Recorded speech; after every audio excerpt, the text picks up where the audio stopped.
I am able. I am able. Because he's able. Therefore, I am able. Hallelujah. Okay, we're going to go to our next session. And as I've mentioned, the purpose of this part is for us to get assisted, to get the tools that we need, either in our businesses that are already operating, to take them to the next level, or even on our businesses that we still are just trying to figure out how to start. We've got a panelist here who are experts in the sectors, and they are going to be just giving us a snippet, a few minutes. So after they then speak, after all of them present in the sectors, we then are going to give and open the floor to you. So if you have any questions in the specific sectors, start writing them down, rule number 1, and just so that we can be able to have the conversation going. Hallelujah. Is everybody with me? Okay, so we're going to start with the agriculture sector. And for that, I'm going to call Miss Samgelisiwe Chunda. Can we please give her a round of applause?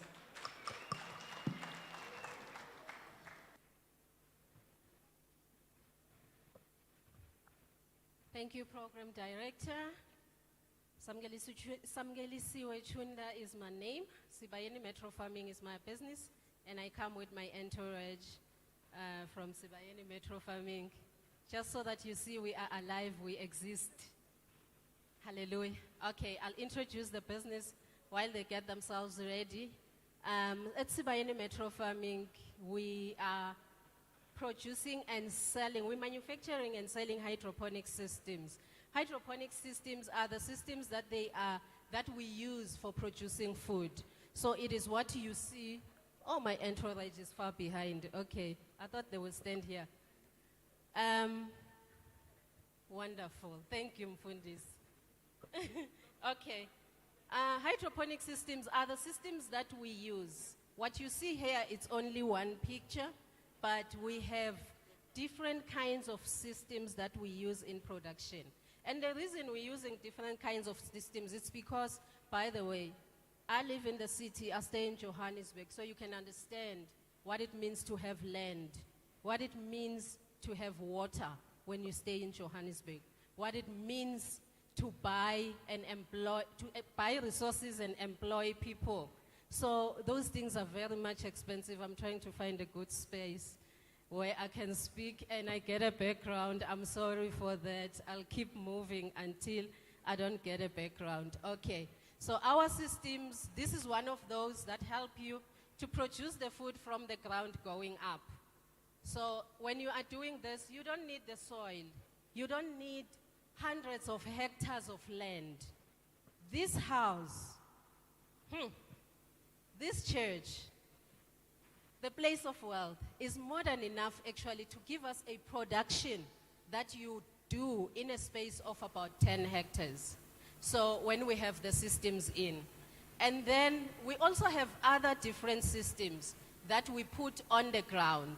But also when you're using those ones, you also do not need the soil underground. So you prepare the soil. How we help you on that one, we don't just sell you a system and leave you. We also provide trainings. At Sibayeni Metro Farming, training is what we specialize on. And the reason for that is because all the people that you see by my side, they are graduates in agriculture, nature conservation, technology. I forgot the qualifications. Thank you so much. I'm sure next time I'll be able to remember all of them. In that sector. So we are able to work with them, and they are specialists in the agriculture to be able to help us to produce the systems and to run the trainings. The other part that we do at Sibayeni Metro Farming is providing what we call internship and experiential learning, where we take the young graduates. Remember, we live in South Africa where this thing called a job is somehow very rare. And I'm told it happens in all other countries as well, not only in South Africa. So we give an opportunity for 12 to 24 months for young graduates. Somebody who has a qualification or a BSc degree, a diploma in agriculture and nature conservation, in environmental management, technology, and so on. Then we bring them in, they stay with us, we get e-funding for that period when we are keeping those young people for that period. And then at the end of their term, they go out there, they have a skill to be able to start their own businesses or to go further and find find employment. Sibayeni Metro Farming is available on social media. As you see them here, when you go to our page, Sibayeni Metro Farming, they do presentations every week. I don't do it anymore, by the way. I've graduated. I didn't, it's not pension, I graduated. So they are the ones who are doing all the work at Sibayeni Metro Farming. You'll see their faces, you'll see the work they do. You will get to understand that what we are talking about, that we do, it is real. And they're improving every day. The way they came beginning of the year, it's completely different from now in October and as they exit the program. So that's what we do. Sibayeni Metro Farming, thank you. Give her a round of applause. Thank you so much, team. So if you have any questions regarding Metro Farming, you can start jotting them down. The next sector is finance. We've broken it into two parts. We're going to start with business finance. Miss Busisiwe Hlabangwane is just going to come 5 minutes, just tell us a bit about what she does in finance. Please give her a round of applause.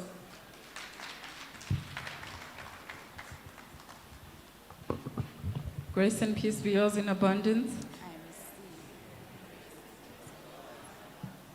My name is Busisiwe Hlabangwane, and I'm a director at BBTH Motors. We sell used and pre-owned vehicles, and we also sell service kits, car parts, and tires. So our desk is over there if you need a car or anything. And basically, I'm not going to be talking about BBTH Motors, but I will be talking about managing your business finances.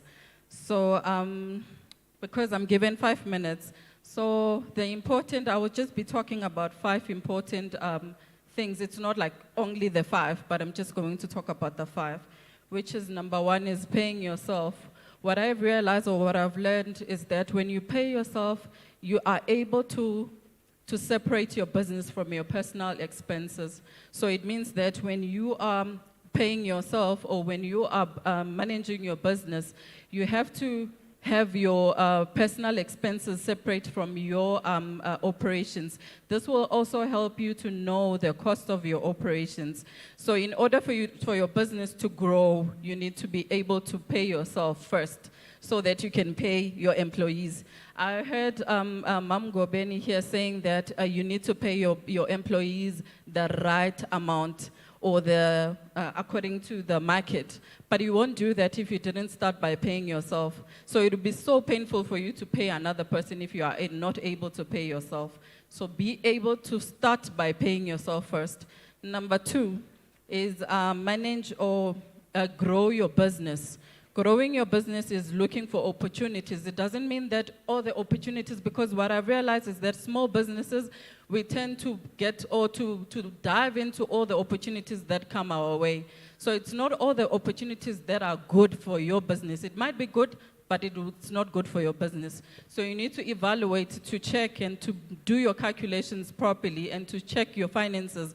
If is it feasible, and does it have a return on investment? That's number 2. Number 3 is do not be afraid of getting loans. I heard she was saying also that you should take loans. So, but when you take your loan, you have to make sure that it's for business. So if you take your business loan, for example, you do not have to do it, or you do not finance your personal issues or your personal expenses, but you have to do what you have applied that loan for. So do not be afraid in taking loans.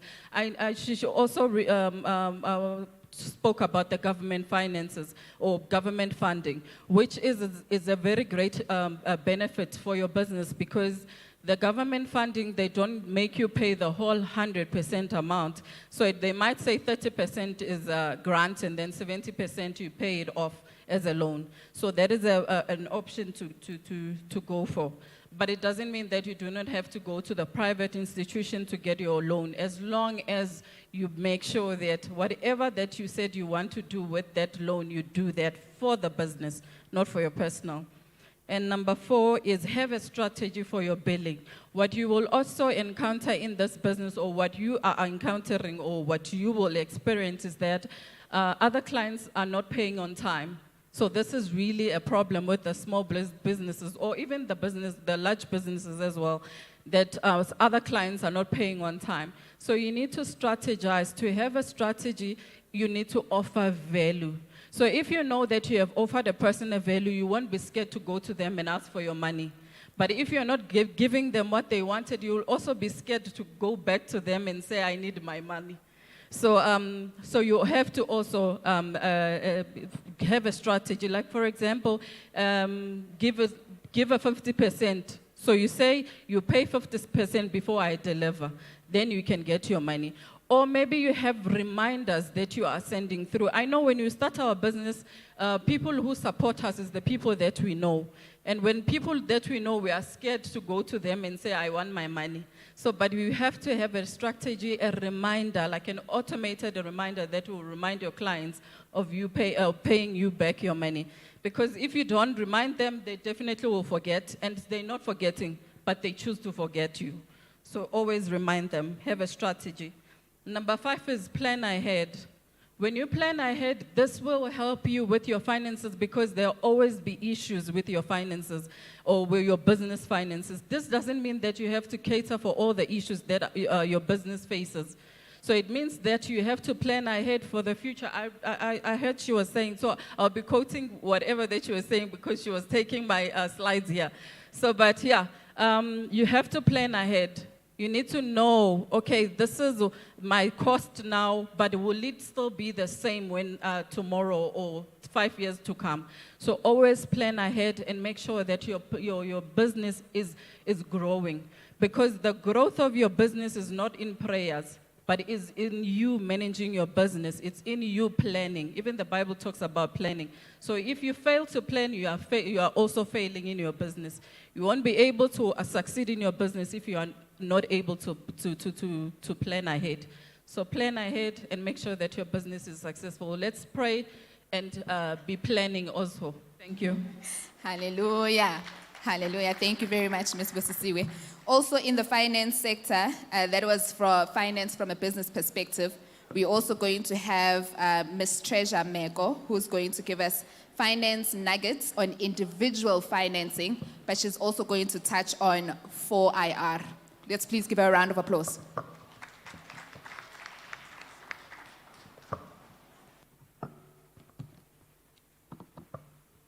Grace and peace, family. I receive Haifeli Treasure Meko. I am very passionate about people and digital transformation. And I'm going to, the MC has pressed me a bit, 7 minutes for both. But if your phone is on, if you have data on, I would like you to just have it ready, because one of the things I need to do is just give you at least one tool, even though we pressed for time, that you can use even after we leave here. So I lead Unlimited Treasure Solutions and GT Treasured Lives Foundation. We're fostering digital transformation, and we are now focusing very much in building India in Africa. What this means is that we are seeing that India is doing a lot of great work in the IT space, in the technology space, and we are learning the same and doing that for Africa. One of the things is training in Africa, for example. Are there young people in the house? So if you consider yourself young and you don't know what robotics is or what building a robot entails, if you see me after this and you are committed, happy to give you the training that even at the end of the day you will be RPA certified to work across the globe, and I can tell you the demand is big for RPA people and for artificial intelligence people. So if you're very much committed, I can guarantee you it will take you about 3 months to master it, and the chances are your employment will be guaranteed. So those are some of the things that we do. And I'm sure you have heard about ChatGPT, guys, right? Have you heard about ChatGPT? Okay, let's open something and do a quick practice so that when you go to work, you super outsmart them. And also when you have assignments, be it at school, even at work, right? Sometimes you're just on the way to a meeting, maybe it's in the energy sector and you don't know much about it. ChatGPT can assist you very much with that. How many people have their phones on? Chat.openai.com. Chat, yes. Chat.openai.com. Then press enter.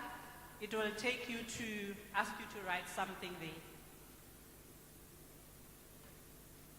Chat, C-H-A-T, dot, open, O-P-E-N-A-I, dot, com. Yeah. When you get there, it will ask you to type something, right? I'm here to talk about 4IR. In 4IR, guys, 4IR is not necessarily IT. And I think I want to challenge all of you to understand what 4IR means in your space. In the space that we work in, for clients, for example, if I give a simple example in education, you used to apply, you get application forms, you send them, there's those long queues. Once we just implement something as simple as RPA and AI, it simply means you get in the system, you capture your information. The system, a bot is able to take that information, capture it, put everything in the right places. Before you know it, you are registered without a person's involvement. Right? I know people get scared of the fact that their jobs may be taken. When we do these things, we do what we call a benefit realization exercise, which will also show your HR where you need to go. In these days, we need to learn to be strategic. So your role may be taken, yes, but they will say, can you do strategy, and you run away because you think strategy is something bigger. Or can you do something else which is XYZ and you think it's bigger. So I want you to type there. Say hi friend, just type hi friend. What does 4IR mean for, and then if you are in energy, type energy. If you are in education, type education. Just say, what does the number 4, IR mean for my space? And then you would say energy.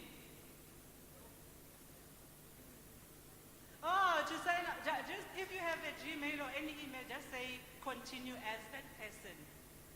Sorry for those of you who didn't sign up. Please do sign up. If you have, for those of you who have done that, someone typing there? Yes. What does 4IR mean? You were here for agriculture? You can say for agriculture, right? I tell you, it's working. I'm also a part-time lecturer in one of the global institutions. And one of the greatest things about it is that the assignments are very practical. So I get to see what people in China, in UK, US are saying about this. For example, a student was saying how they are now feeding their cattle using AI. They no longer have to go to those feeders. You know the feeders where you put everything for the cows and cattle to eat.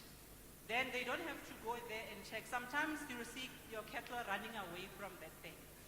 And you don't know why, or they're there for 1 minute and they run away. Then they use AI to monitor everything that happens. So a Mudisa doesn't have to go and try and look and all that. So it is in your space, it is in every space. So it is going to be very important that you understand what it means for you. Because even if you are in HR, right now recruitment is done differently, everything is done differently. So if you still need assistance, if you're a student and you don't know something about your topic, you go to GPT, and you type the question. You don't take everything as it is. You engage it. It becomes your friend. You say, oh, I see you saying this, but I need to understand the types of X, Y, Z. And then it gives you feedback and you say, but how about applying this in 1, 2, 3? After getting all that, the lessons, now you can do your assignment. Without talking to anyone, you don't plagiarize, you take the lessons and then you go do that. I'm giving a very minimal time, colleagues. If you need assistance, just come to me after and I'll assist you. It's my area of passion, people and digital transformation, and graduated, my MD was more on the people side and my doctorate is more on the tech side. So just jumping over, even in all these things, because we have to talk about managing the finances, even in the 4IR world, we are bombarded with a lot. So we need to manage our finances. For example, now in the tech space, if you go now in your phone once, twice, thrice, and you just Google for shoes, before you know it, it's going to bombard you with shopping, right? You will wonder why you're getting things only about shopping. If you don't have good financial management, you are going to now think that everyone sees things about shopping. It's not everyone. If you once, twice, thrice, Google about the Word of God, it's going to bombard you with videos and things related to the Word of God. So your world is in your phone, but you need to check what you're doing, because you could be buying anything at any time, and you could be overloading your mind with a lot of things that are also not good because of that. It's called algorithms. So what you do twice, thrice, as we take that and we feed you just that. So be careful what you also search a lot. Just wrapping up on the finance side, guys, let us budget. I think the other speakers spoke about how we can make sure that there's what we save, what we invest. We don't save after, we don't save what's left. We decide what we want to save and work our budgets around that. And it's important that as you go save, make sure that you have saved for your dreams, you have saved for emergencies, you have saved for various things. And when you have saved, if your budget is 2,000 Rand, please make sure that you make a list. You don't go to the shop, because before you know it, you'll be embarrassed with a 5,000 trolley and you end up paying for it, and then you have lost all your other money. My time is up. Thank you very much for your time. Can we give her a round of applause? And if, like me, your phone froze when she said we should open chat,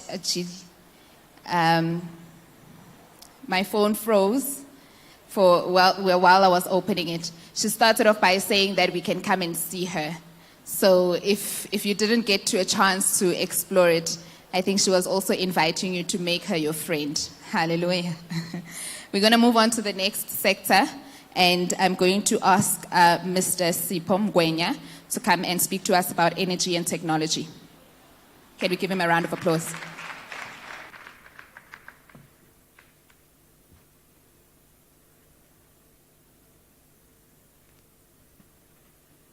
Family, hear me?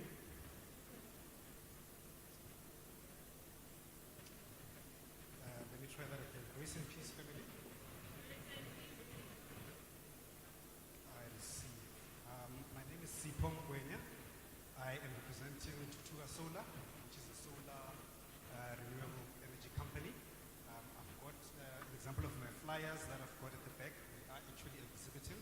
After this, we'll be given an opportunity to go back and have a look at some of our offerings.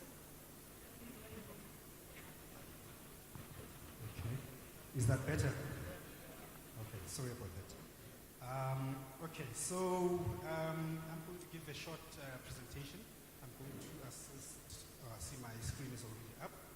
So, Tutuga Solar speaks for itself. We are a renewable energy company. We do solar power. But firstly, before I go into the presentation, I just want to give a bit of background in terms of my journey in business, where I am, where I've come from. I see myself as a son of this house. We are really blessed with the teachings that we receive from this house, through the apostle, the vision that he's got, through the entire structure that is in place. So For many years, we've had a lot of sessions in terms of business, training us in terms of the importance of going into business. Why do we need to be in business? So a lot of these things that we mentioned this morning in previous sessions really speak to me because it's really just revision and it's reinforcing the belief that has been built into my spirit through the seed that was planted by the founder of the embassy.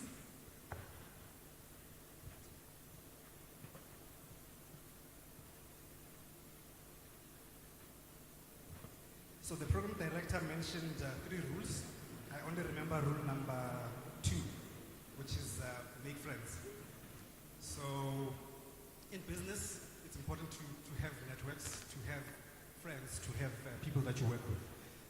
So outside of this, even beyond, it's important that we make friends, and this is a great opportunity really for us to network, to connect. It's a pity that not as many numbers come through for these type of sessions, which are so impactful. But anyway, we make the most of it. I think it's really been impactful for myself and for my business going forward. A lot of the speakers and the businesses that came before us, Integrico and the rabbit farming business as well. There's a lot of interest that I've got in that, so I'll definitely be connecting with yourselves. So yeah, let's go. So just a bit of the contents in terms of what we're going to be covering today. So the brief was to cover energy. So I'll touch a bit on the energy outside of the solar industry, which operates within the energy industry. So we're going to be looking at the energy landscape. We're going to be looking at the impact of energy.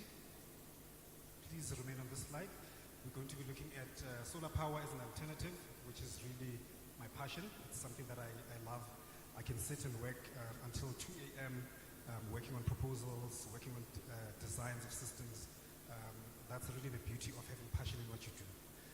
We'll touch on the technology, some of the stuff that we've done, looking at a bit of the components and where they've come from through the history of the industry, solutions, and then close with a conclusion. Thank you. Next slide. So in terms of the energy space, maybe I should start speaking about the elephant in the room. I don't know if it's in the room anymore, but load shedding. We've got grid issues, we've got power reliability issues in South Africa, where we having to have various stages of load shedding. In my later slides, you'll see some of the graphs and some of the information that, in terms of research that's been done on the different stages over the years and how it has gotten worse. We're hoping it's going to get better, but I think it might be a while before we get to that stage. So there's different sources of energy really that we need to, that are available out there. We've got the coal-fired power stations, which is the main source of power, which is really holding the base load in the country. We've got solar power, obviously. We've got nuclear power in different forms. There's pebble-based nuclear. There's all sorts of other spaces that I'm not an expert in.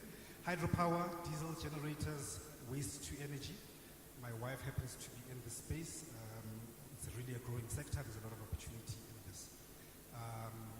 Then we look at energy efficiency. Anything that's got to do with energy, you really need to look at the efficiencies to make sure that you optimize the system. Hence, I included that point there. And then we'll touch on the big users in South Africa.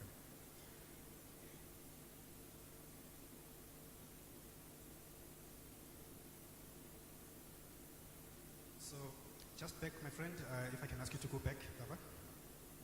So this is a breakdown of really the users in the sector. It might not be big enough for you to see, but the blue big portion of the pie is manufacturing in SA. I should actually open my version here. And that is the biggest user. The biggest user is the manufacturing industry. Obviously, it's quite intensive in terms of the power that is required there. And the percentage there is about 65%, if I'm not mistaken.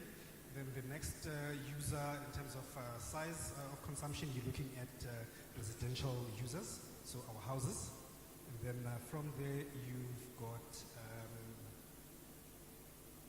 I'm battling to see the other sectors, but you've got then agriculture, you've got other areas in that space as well. Thank you. Next slide.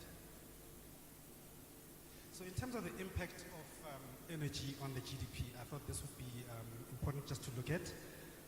When we started having the heavy loads or heavy stages of load shedding, we would have seen that we had to adjust our lives. Really. We had to run around and look for gas bottles if you didn't own a gas bottle, gas stoves if you didn't have a gas stove. If it was in winter, you needed to make sure that you've got a gas heater. There's a lot of things that we had to do. Some people then obviously looked at solar power. Those are the different options that we've had to look at. But I found that the gas solutions were the quickest to acquire, obviously, because people would not have had time necessarily to plan for the big investment that you need to look at on a bigger solution like a solar solution. Some of the other issues you need to look at that had an impact is food production. The agriculture sector is affected quite greatly because they use sprinkler systems to water their crops. So that had a lot of impact in terms of that. And it's an industry that's really looking at alternative solutions to make sure that they keep things running there, to make sure that the food security is maintained in the country, to feed into the various value chain. So this graph that you see on the left-hand side is really looking at the stages. So from 2015, it builds up all the way to 2022. You see that obviously it was stage 1 in the left-hand side. And then as you move further to the other, to closer to 2022, it started picking up and the intensity of the stages really started increasing up to stage 6, which is what we've been seeing of late. The graph on the right-hand side, speaking to the GDP, we have various research houses that contributed to the slide. So you're looking at minus 0.2% GDP, all the way to 3%, minus 3% in terms of the impact on GDP. So if we were supposed to be growing at 6% and we achieved 3%, with that negative 3%, it means we lost it purely because we're not productive and we've been affected that negatively as a country. So it's quite a major one. Simple things like making a phone call when there's no network, when there's no load shedding, it's a big issue. We've had to adapt and work around it, but there are solutions that were in place. For instance, there were backup batteries for the towers, but because of theft, these get stolen. So the companies decided not to replace these batteries anymore. So we've got a double whammy in terms of that. Next slide. So solar power as an alternative. This is really my baby. This is my passion. Maybe while I'm waiting for the next image, I'll talk about how we came into the industry. I've been in this business since 2015, starting out with the solar heating technology, which is your solar geyser. So we started doing your different type of solutions where there was the flat plates, and then migrated from the flat plates to the tubes. And as the technology has been improving, we've had to make sure that we stay on top of the trends and the solutions in terms of what's most efficient, what's most cost-effective for the clients. We currently have a solution I'll show you in the later slides where we actually use the same solar panels that light the houses, the buildings, the office parks to actually power your geyser in the home. That's how advanced it's now become, by just simply integrating a controller that will be able to convert the DC power, converting it to usable AC power within the house. There's quite a lot that's happening in that space. It's a solution that we're using. It's not widespread, but we've taken that on board. So if you look at some of the points that I've raised here in terms of the solar power as an alternative, a good example of the progress that's been made and the adoption of solar power is when you look at the Gauteng Premier's initiative that is actually currently underway. We've tried to also, stay abreast of all of these by attending a lot of the sessions so that we are in the know, even if we may not necessarily be involved in the projects, but it's good to know what's happening in the space. Hopefully we do get some projects from that. So there is a drive to actually power Gauteng public hospitals with solar rooftop solar solutions.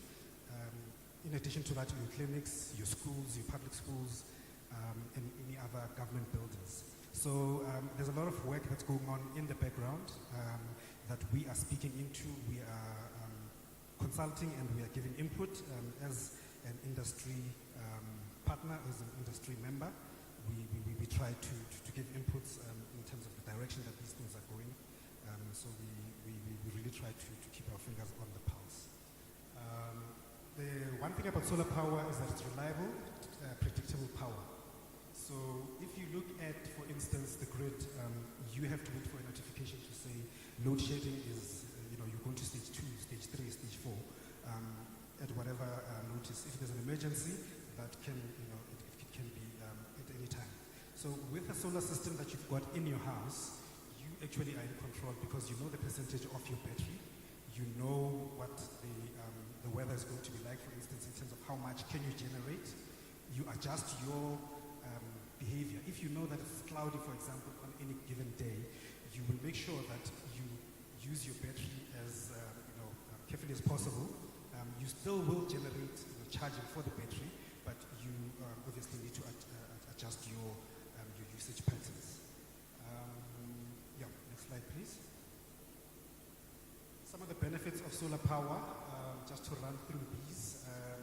As a country, South Africa, as a continent as Africa, South Africa has got one of the highest levels of radiation in the world, which means how much sunlight that's usable are we actually getting. So we are well positioned to be able to take advantage of solar as a solution to make sure that we've got control of our power requirements. It's 100% free in terms of pollution from a generation perspective once you've installed the system. Some will argue that the manufacturing process of those components is not, free of pollution, but the actual use and application of the technology is pollution-free. We obviously need to work around in terms of recycling, how we mitigate all of those factors.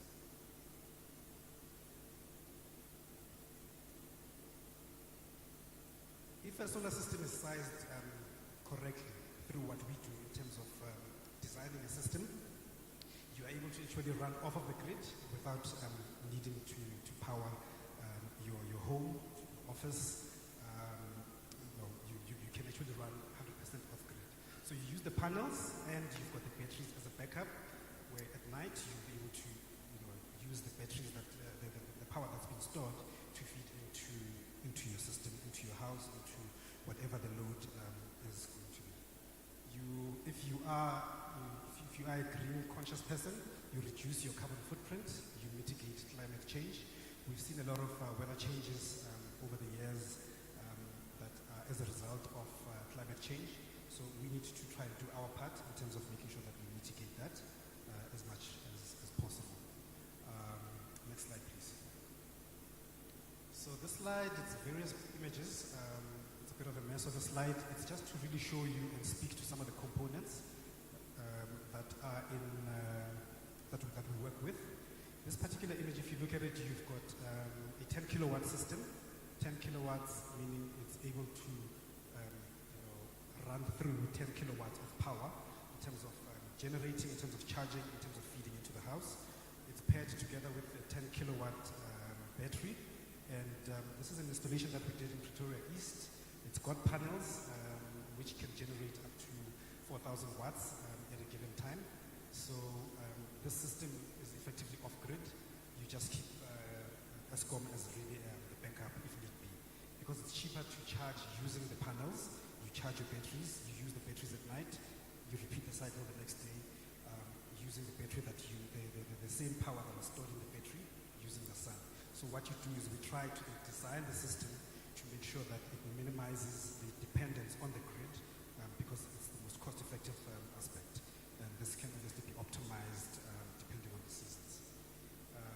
see, if you can move to the next images.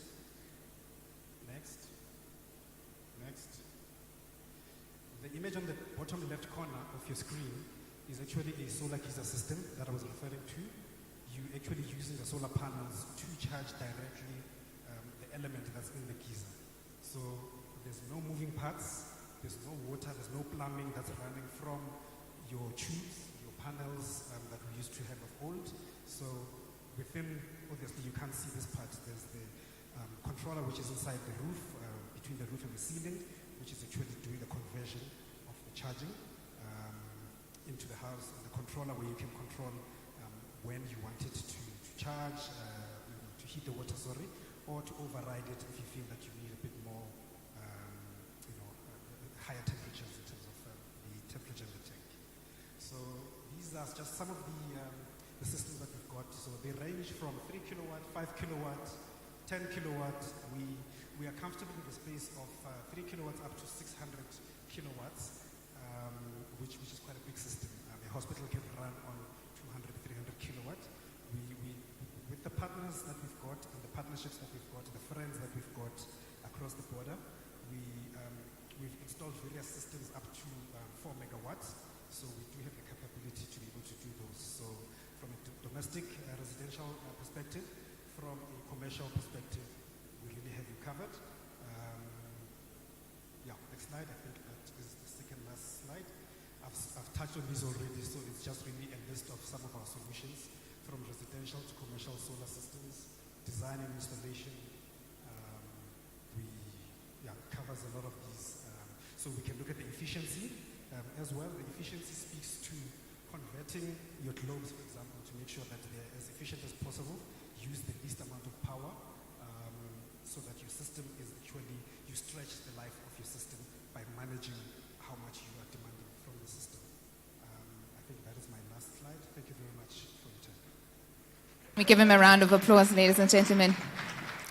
So if you have any questions that you are thinking about when we have our Q&A session around energy, he'll be the person assisting us. We're going to have the health sector. I'd like us to give a round of applause for Dr. Nano.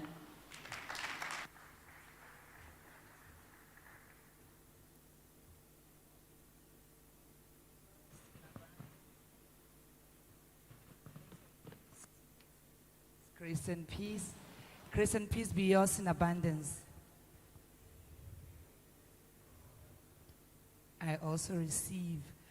I'll be talking on health, but as a dentist, I decided I'll talk on oral health and let the medical doctors address the health sector. I'll just focus on what I do best, oral health. So what I'll be talking about, I'm going to be very brief and short, but mainly I want to show the importance of going to a dentist every 6 months. What I've realized with our community, in fact, the whole world, they only go to a dentist when there's a toothache. We don't want to treat problems. We want to prevent the problems. So, this thing they brought me here. In my presentation, I'll try to show you what is healthy and what is not healthy. Because most of us are going around with so many things that are not healthy, but we have normalized them and we believe it's healthy. And it's not healthy. So first, let me show you what is a healthy oral cavity. You see this picture here? This is what you call a healthy oral cavity. We're not talking about a beautiful smile. Healthy oral cavity, because people, they believe a beautiful smile is a healthy smile. No. There are very beautiful smile with very wrong things in the mouth. The healthy mouth, the gums are pink, and the texture is like an orange peel. Have you seen an orange lemon? Have you seen the texture of an orange? If your gums appear like that, that is healthy. If they're not like that, come see me after this presentation in my truck. How do you see it? When you take your finger and rub your gums to make them dry, they should appear like an orange peel. If they're not like that, I'm here for you today, outside. It means something is not right. Solem, how much? Consultation is 300 today. Only. If you come to my surgery, it's 700.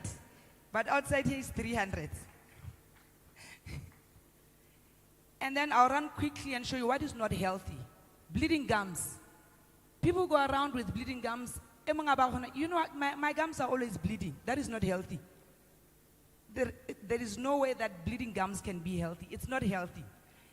Loose teeth. People are like, yo, you know this tooth has been loose for 5 years now. That is not healthy.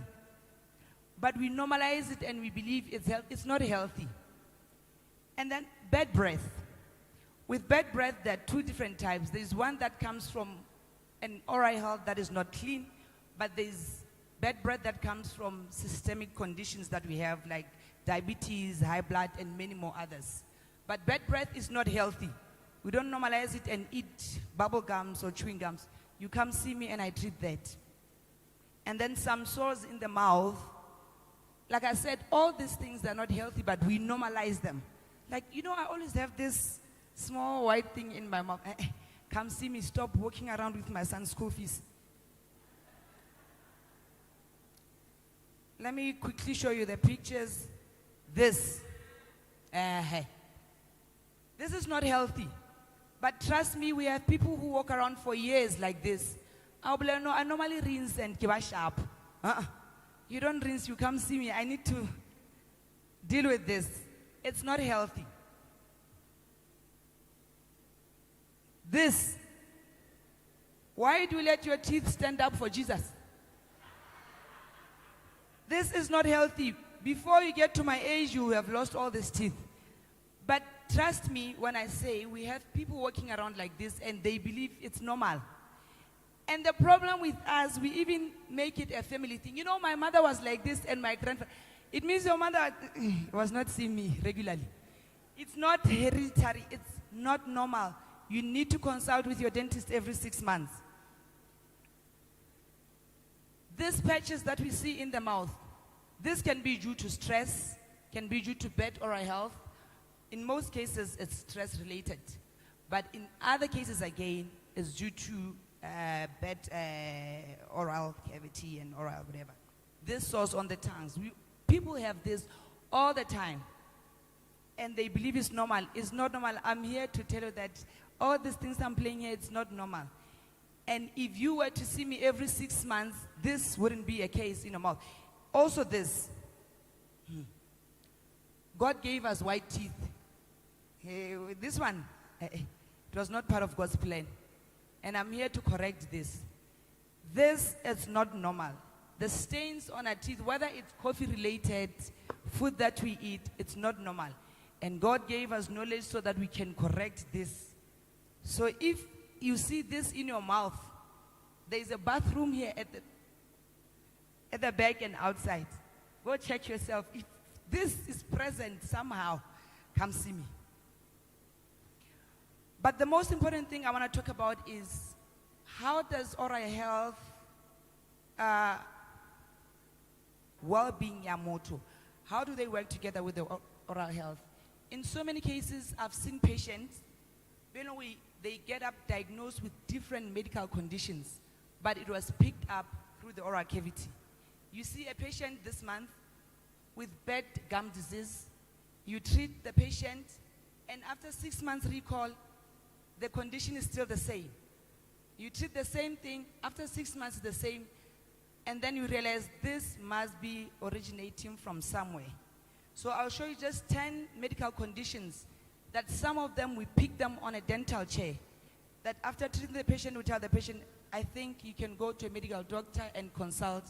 This is not only oral health related, it's medical health related. Number one, high blood pressure. Patients with high blood pressure, they have bleeding gums, they have dry mouth, and bad breath. Like I said, some of them we treat the bad breath. You prescribe all the mouthwash, the Colgates, everything that you think can work. But the patient still complains of the same thing. And it's not only bad breath, even the gums, everything in the mouth tells you that there's an underlying condition after this. So like I'm saying, seeing your dentist is very important. I've had so many patients that I have to refer to the doctor that your condition is not only oral health related. Go see a medical doctor And then they come back and they tell you, doctor, I was diagnosed with high blood. So again, high blood, it increases the development of gum disease. So you come every 6 months, but there's no change in your condition, then we know that there's an underlying condition. The second one, the heart disease as well. Most patients with, remember the pictures I show you that it's not healthy. When you have all those, the bleeding, the loose teeth, the patches in the mouth, we call that state periodontitis. Most patients with periodontitis are likely to have heart disease. If you have all that in one, there's bleeding gums, the teeth are loose, but you regularly see your dentist, then there is an underlying condition. We know that this cannot only be dental related. That's why we call Dr. Mashifane, please check this patient and see if, do the blood count, see if there is no underlying condition. Because the dental is not getting better after so many consultations. I'll just run quickly through them. I won't be reading everything. Diabetes. Patients with diabetes, they also suffer periodontitis. They have dry mouth, bad breath, calculus, plaque, all these things, they are there around the teeth. You watch the patient who has diabetes today, you clean the mouth today. Next week when you call the patient, the plaque is there again. It cannot be normal. Next week again is the same thing. Then you realize this, where this thing is coming from as a diabetic patient, because they are tried, there's not enough circulation of saliva in the mouth to clean the teeth. So they accumulate plaque on their teeth and then it turns to calculus. So even diabetes as well also plays a role in the gum disease and the state of the mouth. The kidney disease. With patients by kidney, you will see after doing extraction, a patient coming back like, doctor, where you did extraction, I'm not getting healed. You treat the sockets, put all the medication you can think of, prescribe all the antibiotics and do everything. Next week again, they call, doctor, the socket is still painful. Then you know that something is not right. And you check the medical history, the patient will know, I'm fine, I don't have any chronic condition, I'm not taking any medication. But there and there you know, this cannot be only oral health related. Let me refer you to the medical doctor or your GP to go assess you. And then they come back and tell you, doctor, I have this problem. So it is very important to come see me. Because Dr. Mashifan is here. We will work hand in hand. And then the next, again, lung disease. It also increases the amount of bacteria in the mouth. Like I said, all these conditions, they are the same. Because you see it when you treat the patient, but there is no progress, there is no change. What you treat this week, next week you're still dealing with it. There is an underlying condition. Lung disease is one of them. Just allow me to run quickly. Obesity, excessive body fat. Obesity increases the risk of developing periodontitis as well. Fat cells produce proteins, and then that causes the bacteria in the mouth. So all these things, like I said, we pick them on a dental chair. Because as a dentist, before I can treat a patient, I need to know your medical history. I need to know, are you on any chronic medication? Do you have any underlying condition that I should know about before I can continue treating the teeth? But in most cases, patient will no, I have nothing, I've never been to a doctor in 5 years, and then you pick some things like this. And then if you are fortunate enough, we pick them at an early stage, and then you can still get treatment. Osteoporosis is the bone, when bone becomes brittle and fragile. And then also it presents as loose teeth. Remember the picture I showed you of teeth hanging? Those people is the same thing. You can find that other people, the mouth is very clean.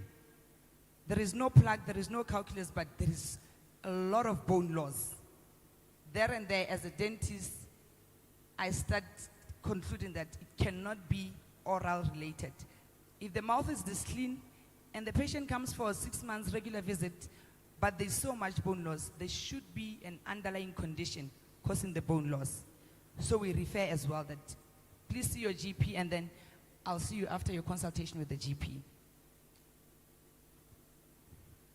Then rheumatoid arthritis also increases the chance of developing gum disease. Also having gum disease increases chance of developing rheumatoid arthritis. Both of them You have gum disease, it causes the same. You have rheumatic arthritis, it causes the gum disease. So we also pick it from the dental chair when you come for your consultation. Anemia, lack of red blood cells, presents as pale or sore on gums. Remember I said you should rub your gums and see if it's not orange peel.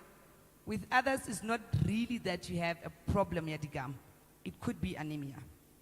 Because like I said, you can present with a very clean oral health cavity, oral mouth, no plaque, no calculus, flow of saliva is normal, but the gums, they look pale. Then we diagnose from there that there's something beyond your oral health problem. HIV, we all know it, thrush on the tongue is white, so, yeah. So, in conclusion, dentist is not only to take the teeth out. And now I've also set a rule in my surgery. I don't take teeth out. I don't even know how to take them out. I create healthy smiles. So if you have a teeth problem, don't come to me for extraction. I fix. Modimo ka se o fe meno a 32 ya banna ke tlo a fokotsa. Never. If God gave you 32, we keep them 32 in the mouth.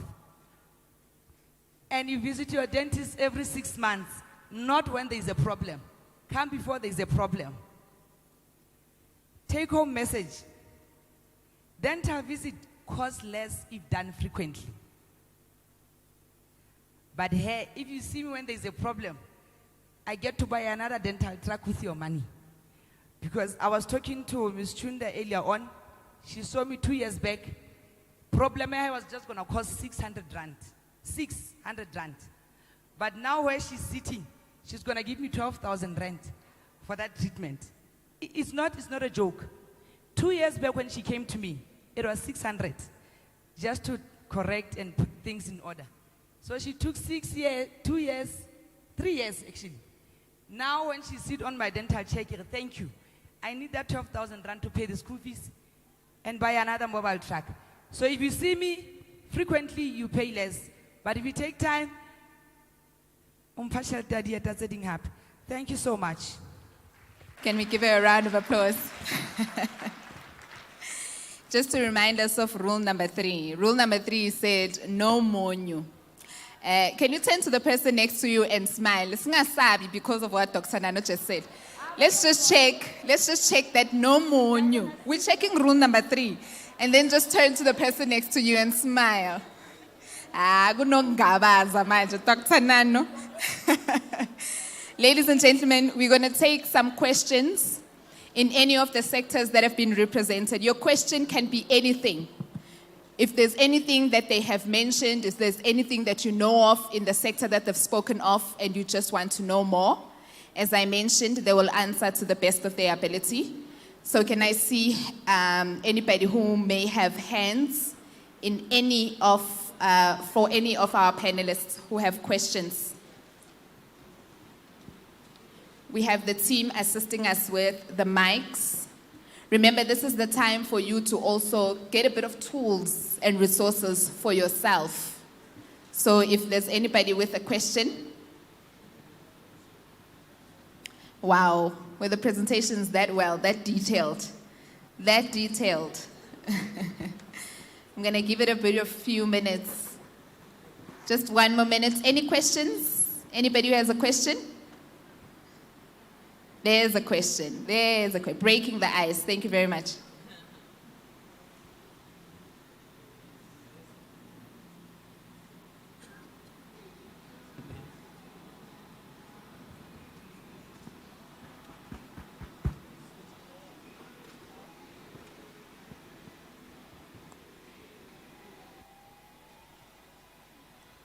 All right, we're still just trying to arrange a mic for them.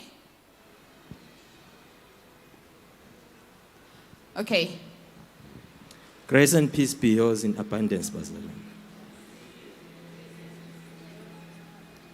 My questions are going to go to the first presenter about hydroponics.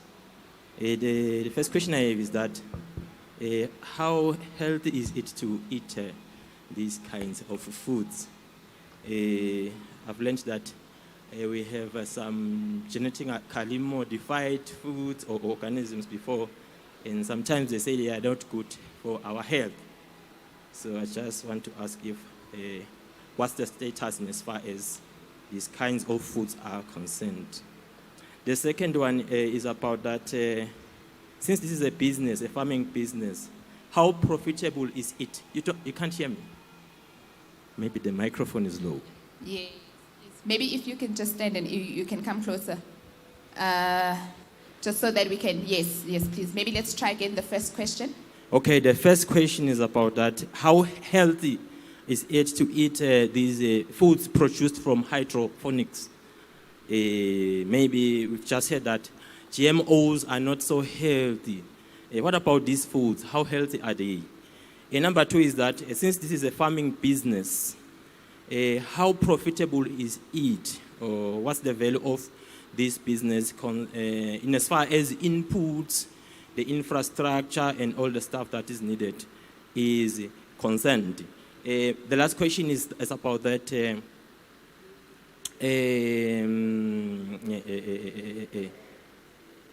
Oh, I'm losing the last one. Okay, let me go to the dentist. In as far as the dentist is concerned, my questions are, how much is it to uproot one tooth? And another thing is that, do you open on weekends? We usually have a problem on weekends. There are no more toothache problems on weekends. And the last one is, I think this one is very important. Which toothpaste and toothbrushes do you recommend? We have different shapes and different sizes, more especially in as far as the toothbrushes are concerned. Some are shaped this way and that way. Some are rugged, some are flat on the side, flat at the bulged at the center. So maybe if you can give us some advice on which ones are the best. Very much. Very good questions. Very, very good questions. Maybe let's answer those questions because there was a few for the health sector and agriculture, and then we'll take a second round of questions. Okay. Thank you, Chair.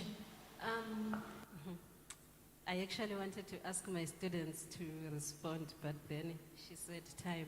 Okay, on the question of the health in terms of the systems, I indicated, though I had very few minutes, that in our system we do not use the soil. And that's one of the reasons for using the system. You are able to eliminate the problems that you find in the soil. So what happens in the soil is you find pests, you find insects, you find aphids, you find all sorts of worms and all those things. And to solve that, farmers, they get chemicals to spray the vegetables. The one thing that we cannot confirm is if I used chemicals to kill aphids in your spinach, if you eat it 2 weeks later, the chemical will not affect you. Hence, we run away from using the soil. We also do not use the chemicals. Therefore, what we give you is healthy. I hope you understand the process. So we take away the things that create problems. And then the second part of the profitability, it is profitable. Put my foot down. It is very much profitable. Remember, to start a business in agriculture, it's like any other business. By the way, I'm talking about a business in agriculture. I'm not talking about a hobby. There's a difference. There are those ones who get into agriculture as a hobby because my grandmother was doing it. That one is not profitable. You want to produce so that you have food at night for the family. And then there's the one that we do for business. I indicated when I started that I live in Johannesburg, where I'm staying. The land, just the land, to get a 5-hectare land, you actually need about 10 million for it. 10 million. Million. You need 10 million to get the land. Okay, maybe you need 1 hectare. Let's say you need 2 million to get the land. And then you need to put in tractors to prepare the ground, put in irrigation systems, employ people who will work the ground, buy the seeds, prepare seedlings or buy the seedlings, have tunnels. You know, it's a long story and it takes a lot of money for you to start the business. Tell me if there's any young person who's 22 today interested in, just graduated and interested in studying a business in agriculture who has 20 million in their pocket to start. They don't have. So to make it easy, we say, use the land that you have, whether it's your front yard, not backyard, front yard, your garage, or you build a tunnel on the side, or you use a warehouse if you have a warehouse, but whatever space that you have, we count it in square meters. So where you are sitting right now, you are actually sitting in a space where we could be producing food for the week for us.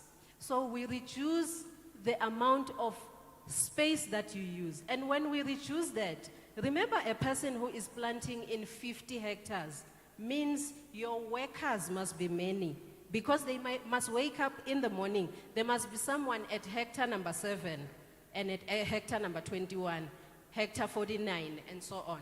That's a lot. But when the system is right here, you are working here, it means then your problems are less. The number of people that you need to water, to remove weeds, to put in fertilizers and so on, they are few. You also need to put fertilizers for your plants to grow daily, okay, maybe weekly. In planting in the ground, you count it in 50 kg bags. So you must carry that big bag of fertilizers. With us, you only scoop with a teaspoon.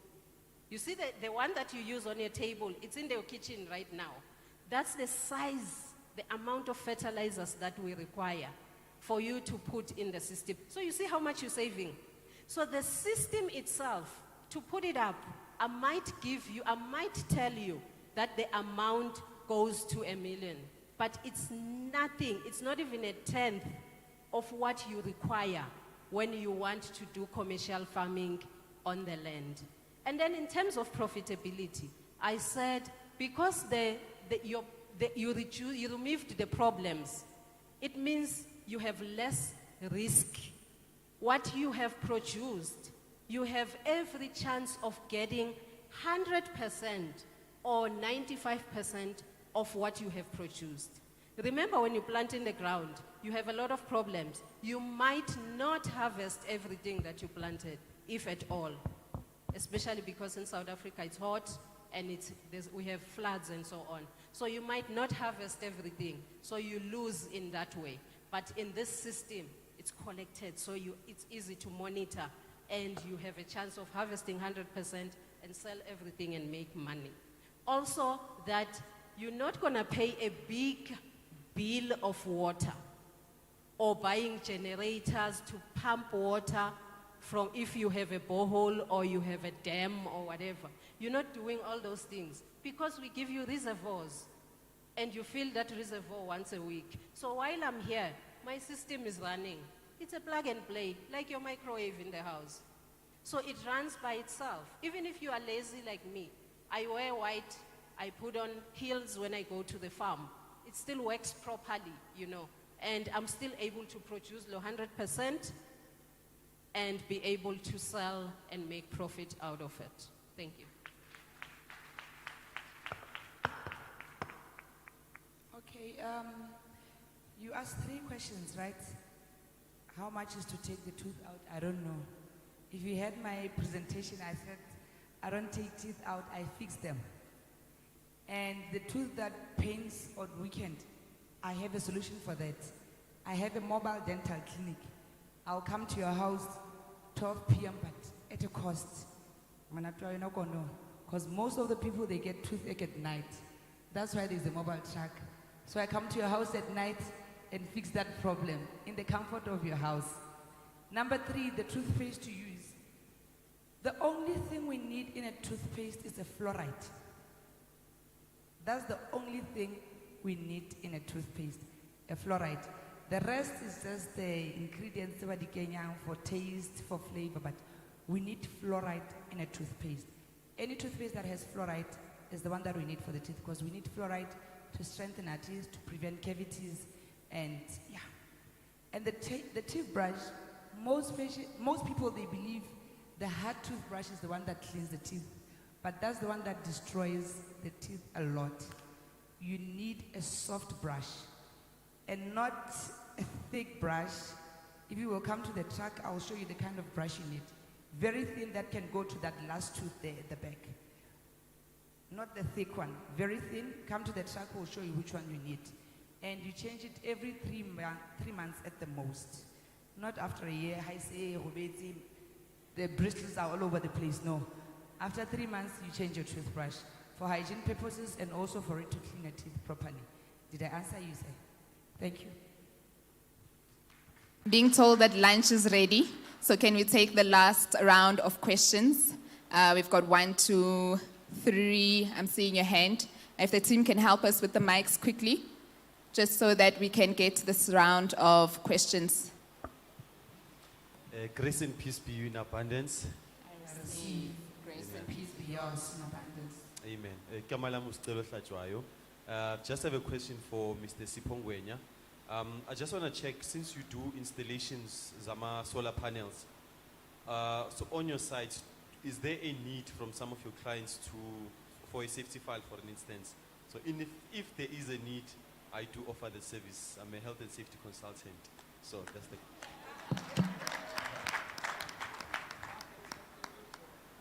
So that was much of a question. I will respond by, we can exchange details later. Thank you.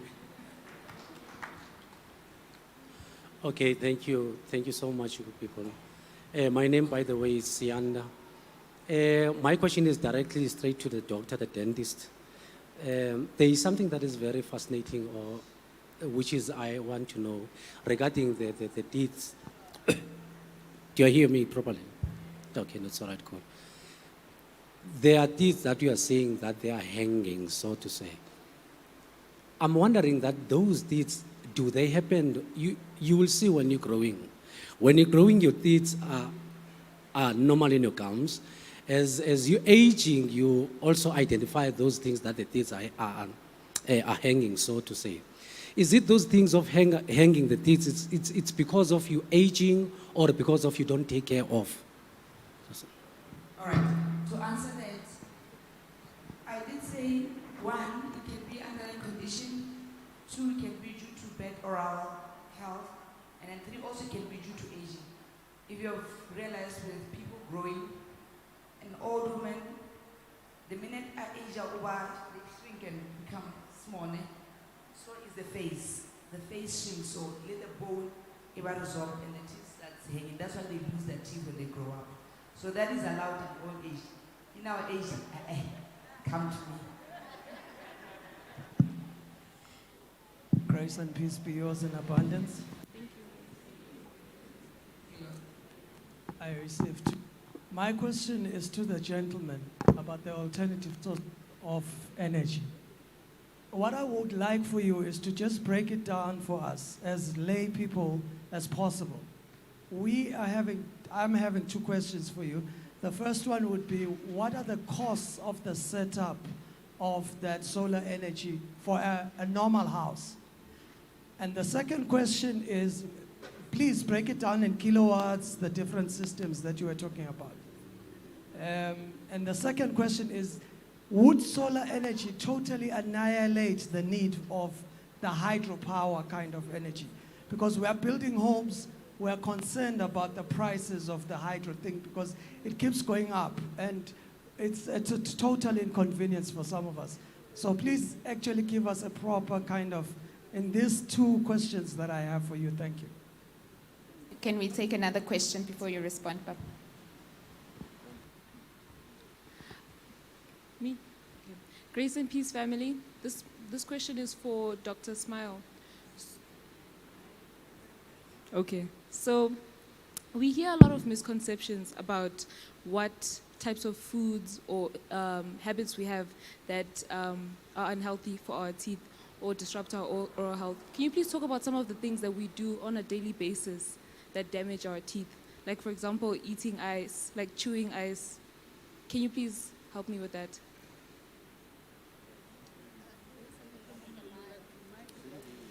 I'm gonna say it again. Okay.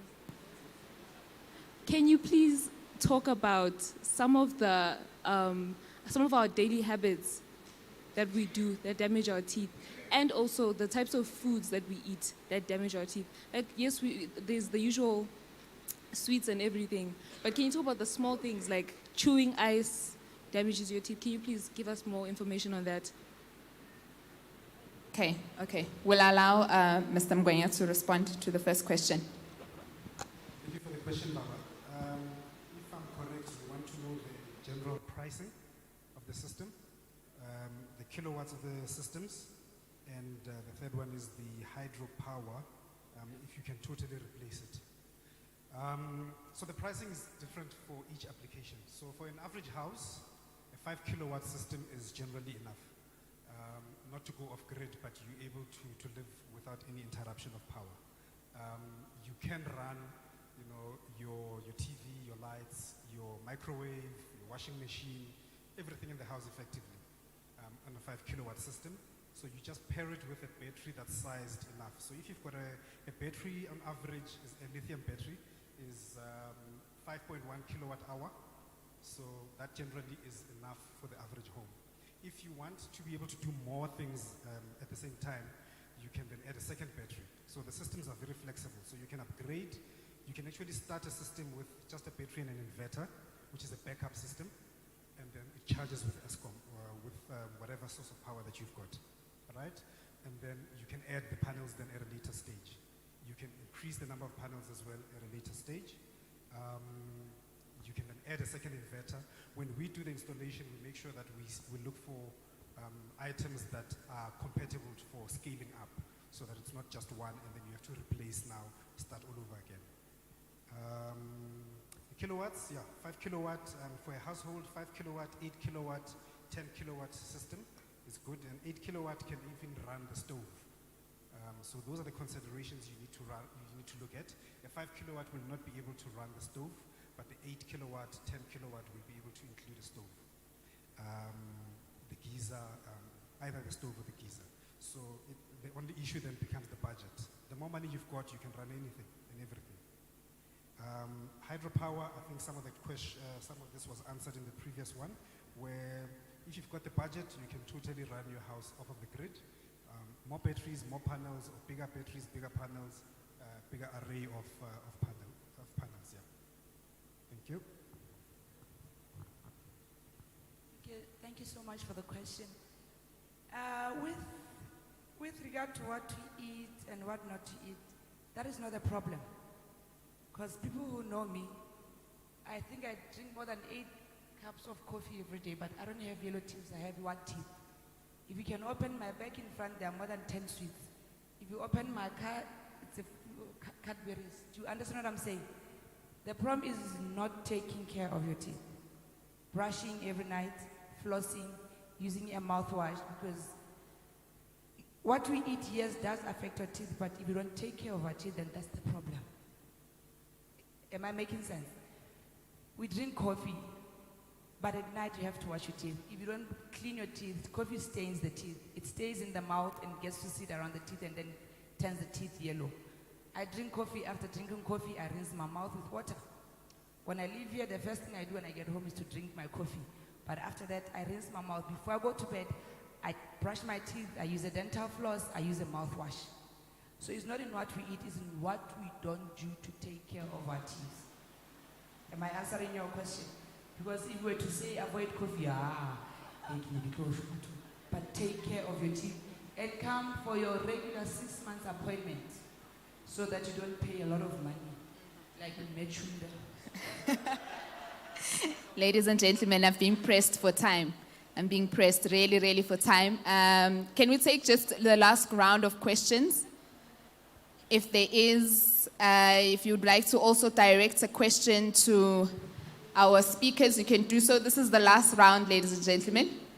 Okay, I see hands. Please, a minute each, well, a few seconds. Grace and peace. My question goes to, I didn't get her name, but the lady in the yellow.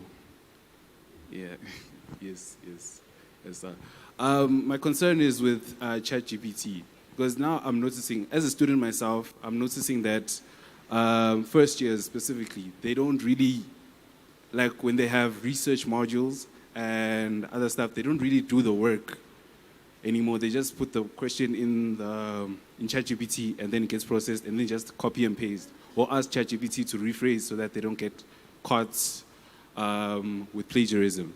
So my question is now, is it a good thing that ChatGPT is there? Because I know that it's evolving. Like now, with a new feature, now you can actually have a voice call with ChatGPT, like a physical call with it. So my question is it a good thing going into the future that we have ChatGPT? Thank you. Last question. Gonna get the last question. Last question. Grace and peace, family. My question is directed to the dentist to say, with the young ones or with the kids, at what age should we introduce them to brushing their teeth? That's one. Then the second one is to say, as they grow, at what age should they start visiting you or paying visits to the dentist?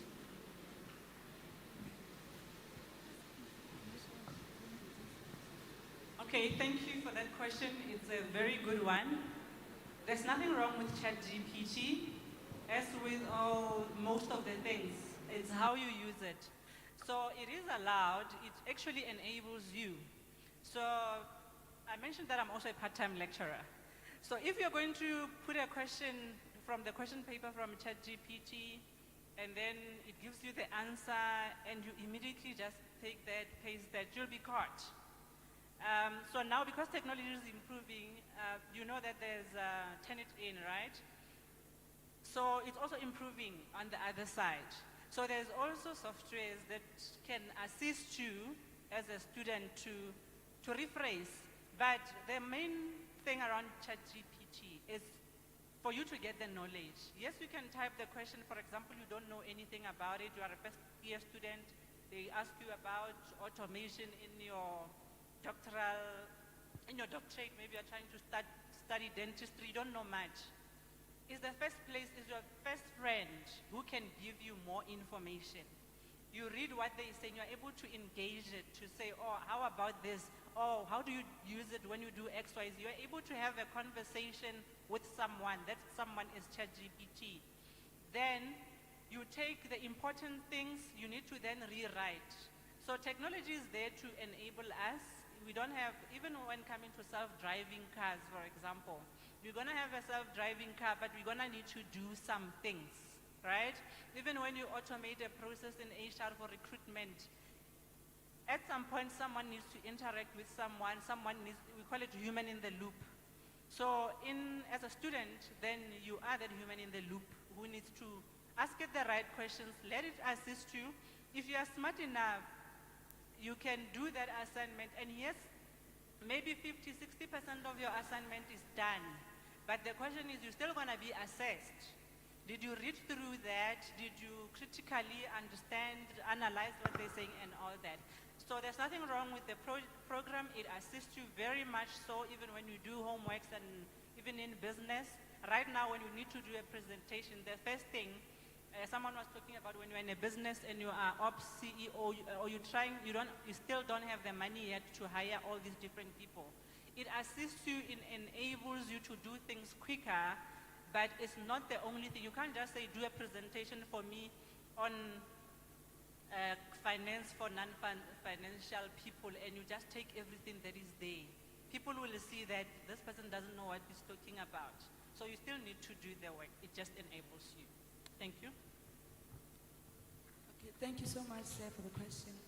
The first one, only when do we start cleaning the kids, the teeth? And when do they start their visit to the dentist? Number one, you start cleaning them from birth. There's a brush that now we sell. You put it on your finger. It's like rubber. You clean their tongue with it. Kids, they drink milk, and if you don't clean their tongue, babale oral thrush. So that's how you start cleaning from birth. With that brush, you clean their tongue every time after they drink milk. Number two, The minute there is one tooth in that mouth, that's where my job description starts. You don't bring them when all the teeth are brown, you'll also traumatize. The minute there's a tooth in the mouth, you start bringing kids for their visits, for their cleaning, for everything. Not when everything is out of control. Thank you. Siyabonga kakhulu. Ladies and gentlemen, may I please ask that we end it here with the questions? Can we give the panelists a round of applause? Woo! And can you then give yourselves a round of applause as we rise? Thank you so much. We've reached the second part, the end of it. We're just going to take a lunch break. And then after the break, we are going to have some competitions. You don't want to miss this. Businesses will be on the stage and they'll be battling it out for a competition. So please do return, let's say 3 o'clock. At 3 o'clock, we can already make our way in. Thank you so, so much. Enjoy lunch.